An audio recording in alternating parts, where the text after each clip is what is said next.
Bienvenidos a Memorias Perdidas, un podcast 100% salvadoreño en el que abordamos temáticas nacionales importantes y relevantes de nuestro país. En este episodio abordaremos un hecho muy relevante del pasado que nos ha permitido avanzar como sociedad salvadoreña y también en varios ámbitos. Estamos hablando de la Guerra Civil de El Salvador, un suceso que se desarrolló como un conflicto armado entre varias entidades nacionales e internacionales. Principalmente, entre estas tenemos dos bandos importantes que se toman en cuenta.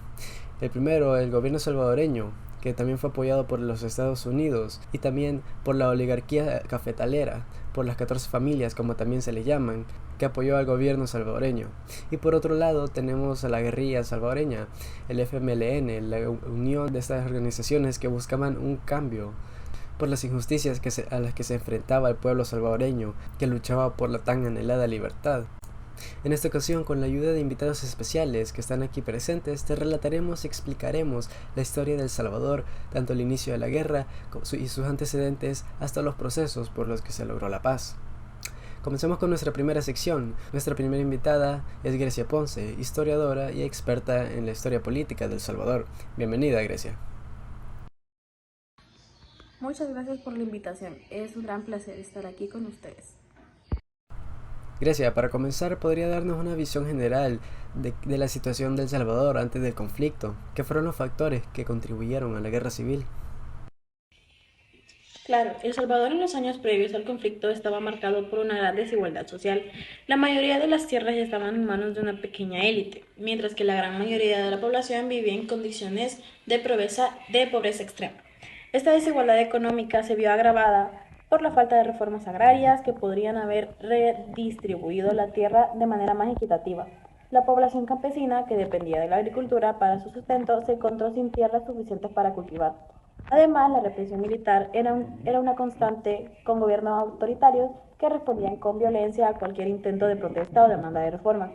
Esta represión se intensificó en las décadas de los 60 y 70 con asesinatos de líderes sindicales y campesinos, así como la desaparición de activistas. Sin duda alguna, es bastante interesante conocer cómo todas estas condiciones socioeconómicas y políticas crearon un entorno propicio para el conflicto. ¿Qué más puede decirnos sobre la formación del FMLN? ¿Cómo se unieron estos diferentes grupos guerrilleros y cuáles eran sus objetivos en común? El FMLN, o Frente Farabundo Martí para la Liberación Nacional, se formó en 1980 como una coalición de 5 grupos guerrilleros de izquierda: la Fuerza Popular de Liberación, el Ejército Revolucionario del Pueblo, las Fuerzas Armadas de Resistencia Nacional, el Partido Comunista Salvadoreño y el Partido Revolucionario de los Trabajadores Centroamericanos. Estos grupos se unieron con el único objetivo común de derrocar al gobierno militar y establecer un sistema más justo y equitativo. Sus demandas incluían reformas agrarias, justicia social y un gobierno que representara verdaderamente los intereses de la mayoría de los salvadoreños. El FMLN tomó su nombre en honor a Farabundo Martí, un líder comunista salvadoreño que fue ejecutado en 1932, tras liderar un levantamiento campesino contra la oligarquía y el gobierno militar. Esa figura histórica simboliza la lucha por la justicia social y la resistencia contra la opresión. Además del contexto interno, hubo una fuerte influencia externa, ¿no? Especialmente de los Estados Unidos. ¿Podrías profundizar más en cómo la administración del presidente Ronald Reagan veía y actuaba en este conflicto? Sí, los Estados Unidos jugaron un papel crucial en el conflicto salvadoreño. La administración de Reagan veía el conflicto en El Salvador como parte de la Guerra Fría y temía que el país cayera bajo las influencias comunistas. Como resultado, Estados Unidos proporcionó una gran cantidad de ayuda militar y económica al gobierno salvadoreño para combatir al FMLN. Entre 1980 y 1992, se estima que Estados Unidos envió más de 6.000 millones en ayuda de El Salvador. Esta ayuda incluía no solo dinero, sino también entrenamiento militar y armas. Sin embargo, la intervención estadounidense también fue controvertida, ya que apoyaba a un gobierno acusado de numerosas violaciones de derechos humanos. La influencia de Estados Unidos fue un factor determinante en la prolongación y la intensidad del conflicto, y su papel sigue siendo un tema de debate en la historia reciente de El Salvador. Es realmente impactante cómo la intervención extranjera puede llegar a influir tanto en un conflicto armado a nivel nacional, y más para un país como lo es El Salvador. Muchas gracias, Grecia. Esto nos da un excelente punto de partida para entender y conocer los antecedentes y cómo comenzó en sí esta guerra civil. Pasemos ahora con la segunda sección, donde exploraremos el desarrollo de la guerra. Nuestra segunda invitada es Iris Sánchez, una periodista que abordó el tema de la guerra civil en El Salvador. Bienvenida, Iris. Gracias, es un honor estar aquí. Cuéntanos, Iris, sobre algunas de las principales batallas y ofensivas durante la guerra. ¿Cuáles fueron algunos de los momentos más críticos del conflicto? La guerra civil en El Salvador fue marcada por varias ofensivas importantes. Una de las más conocidas fue la ofensiva Hasta el Tope en 1981, donde el FMLN lanzó ataques coordinados en todo el país. Esta ofensiva mostró la capacidad del FMLN para organizarse y llevar a cabo ataques a gran escala. Otra batalla significativa fue la ofensiva final de 1989, donde el FMLN intentó tomar la capital, San Salvador, donde no lograron su objetivo. Esta ofensiva demostró la capacidad del FMLN para llevar la guerra al corazón del país y la vulnerabilidad del gobierno. Además, durante todo el conflicto hubo numerosas operaciones militares y combates intensos en áreas rurales y urbanas, afectando gravemente a la población civil y causando desplazamientos masivos. Los combates también destruyeron infraestructuras esenciales, lo que agravó las condiciones de vida de la población. También hubieron esfuerzos de paz y mediación durante la guerra. ¿Puedes hablarnos de esos intentos? Sí, a lo largo del conflicto hubieron varios intentos de mediación. La Iglesia Católica jugó un papel importante en promover el diálogo entre las partes con líderes religiosos como el arzobispo Oscar Romero, quien abogó por la paz y la justicia antes de ser asesinado en 1980. En 1984, el presidente José Napoleón Duarte intentó iniciar negociaciones de paz, pero los esfuerzos no dieron resultados inmediatos debido a la desconfianza mutua y a la falta de voluntad política. Sin embargo, estos intentos sentaron las futuras negociaciones. Fue solo en los últimos años del conflicto, con la creciente presión internacional y el cansancio de la guerra, que las negociaciones empezaron a tomar forma. La comunidad internacional, incluyendo organizaciones como las Naciones Unidas y organizaciones de Estados americanos, desempeñó un papel clave en facilitar el diálogo y garantizar la implementación de los acuerdos. Es verdaderamente fascinante eso, ver cómo la dinámica de la guerra fue evolucionando en el transcurso de esta y cómo las entidades externas e internas se involucraron en este conflicto. Muchas gracias, Iris. Ahora pasaremos a la tercera sección, donde discutiremos las negociaciones de paz y el legado del conflicto. Para ello tenemos a nuestra tercera invitada especial, una analista política y experta en procesos de paz. Bienvenida seas, Andrea. Muchas gracias por la invitación. Es un placer estar aquí. Bien, Andrea, hablemos sobre los acuerdos de paz de Chapultepec. Quisiera saber cómo se desarrollaron las negociaciones y qué papel jugaron las Naciones Unidas. Bueno, las negociaciones de paz comenzaron formalmente en 1990 y fueron mediadas por las Naciones Unidas. El papel de la ONU fue crucial para asegurar que las conversaciones se mantuvieran imparciales y pudieran avanzar. Estas negociaciones se llevaron a cabo en varios lugares, incluyendo México, Venezuela y Costa Rica. Además, que contaron con unos representantes salvadoreños, el FMLN y la comunidad internacional.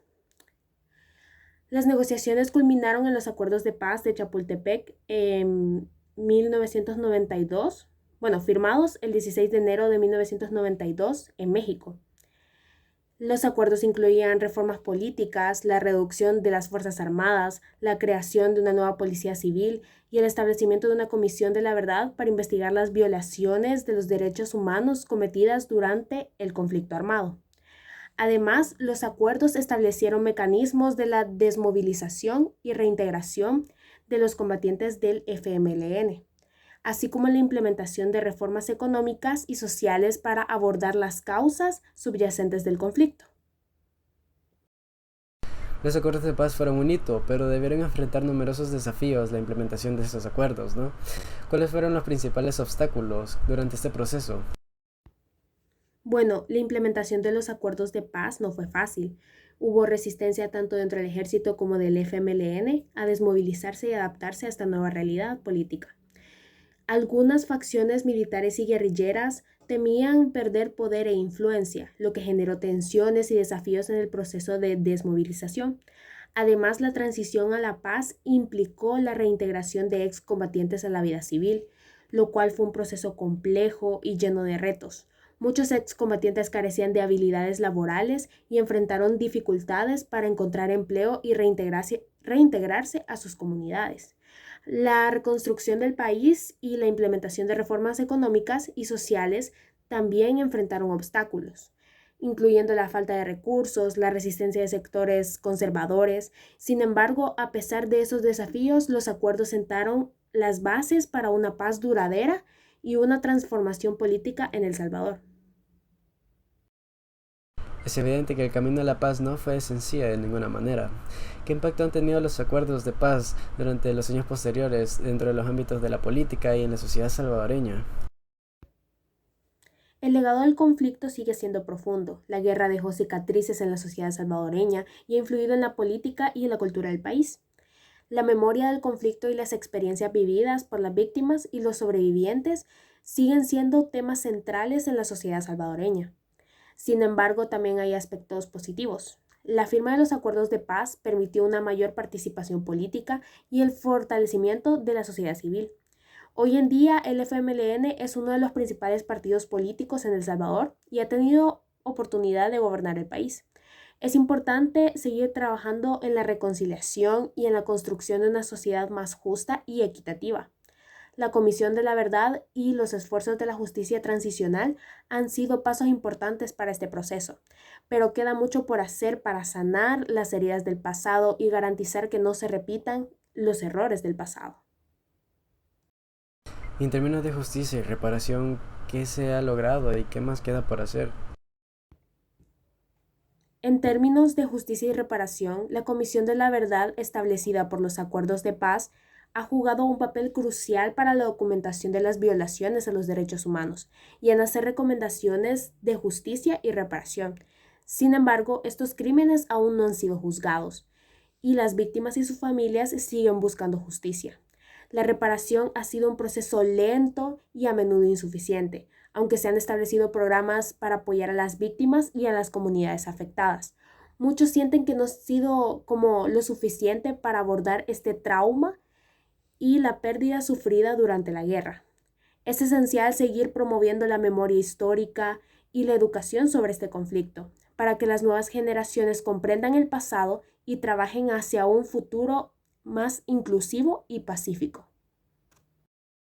Muchas gracias, Andrea. Esta ha sido una conversación muy enriquecedora a mi parecer. También le doy las gracias a los demás invitados especiales el día de hoy por su tiempo y sus aportes, muy significativos, por cierto, a este tema.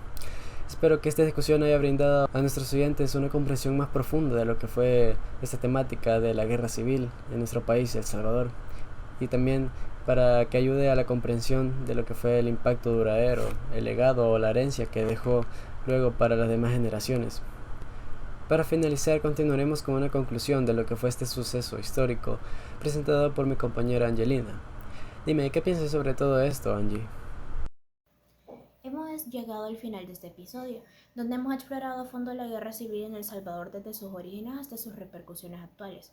A través de las perspectivas de nuestros invitados, hemos comprendido las profundas raíces socioeconómicas y políticas que llevaron al conflicto, el desarrollo brutal y desgarrador de la guerra y finalmente el arduo camino hacia la paz y la reconstrucción. La guerra civil en El Salvador, con su legado de violencia y sufrimiento, dejó cicatrices profundas en la sociedad salvadoreña. Sin embargo, también sembró las semillas para una transformación significativa. Los acuerdos de paz de Chapultepec no solo pusieron fin a 12 años de conflicto armado, sino que también abrieron las puertas a un proceso de democratización y reconciliación. Aunque la implementación de estos acuerdos se enfrentó a numerosos desafíos y la búsqueda de justicia y reparación continua, es innegable que El Salvador ha recorrido un largo camino. La participación política del FMLN, la mayor inclusión social y los esfuerzos de memoria histórica son testimonio del progreso realizado. No obstante, el trabajo hacia una paz verdadera y duradera no ha terminado. Es crucial seguir promoviendo la justicia, la reparación y la educación sobre el conflicto para garantizar que las generaciones futuras comprendan su historia y trabajen hacia un futuro más justo y equitativo. Agradecemos profundamente a todos nuestros invitados por sus valiosas contribuciones y a ustedes, nuestros oyentes, por acompañarnos en este viaje. Nos vemos en el próximo episodio donde continuaremos explorando historias que han marcado la historia de nuestra región. Muchas gracias.